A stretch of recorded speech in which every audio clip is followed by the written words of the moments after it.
Tahniah saya ucapkan kepada tuan puan yang dah ambil langkah bijak dengan mulakan simpanan emas yang pertama di Public Gold dan telah menjadi sebahagian daripada 1.5 juta penyimpan emas di Public Gold. Jadi sekarang, apa yang tuan puan perlu tahu? Yang pertama, bila kita simpan emas dalam akaun emas di Public Gold, kita boleh tambah simpanan emas kita pada bila-bila masa sahaja.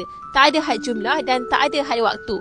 Contohnya, hari ni mula dengan 1 gram emas. Esok boleh tambah lagi, lusa boleh tambah lagi. Dan yang bestnya, Public Gold akan simpan emas tuan puan secara percuma.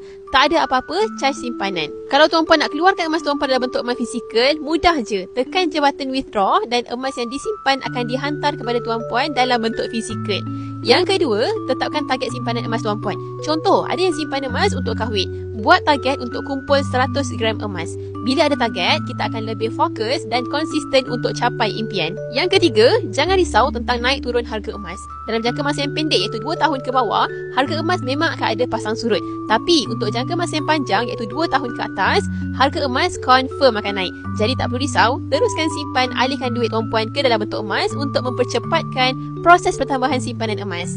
Yang keempat, ilmu emas adalah kunci kejayaan. Bukanlah emas yang menjadikan kita kaya, tapi ilmu mengenai emas itu sendirilah yang akan buatkan kita kaya. Jadi, selepas mula simpan emas, ambil masa untuk tambah ilmu.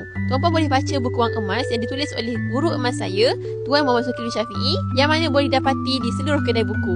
Selain tu, jangan lepaskan peluang untuk join seminar percuma yang Public Gold sediakan untuk tambah ilmu tentang simpanan emas dan cara untuk capai kejayaan kewangan. Target utama kita apa? 1 kilogram, 1 keluarga. Jadi bagi tuan puan yang berminat untuk mulakan simpanan emas dengan Public Gold, terus rujuk pin video tutorial ataupun tekan link di bio untuk daftar akaun emas Public Gold.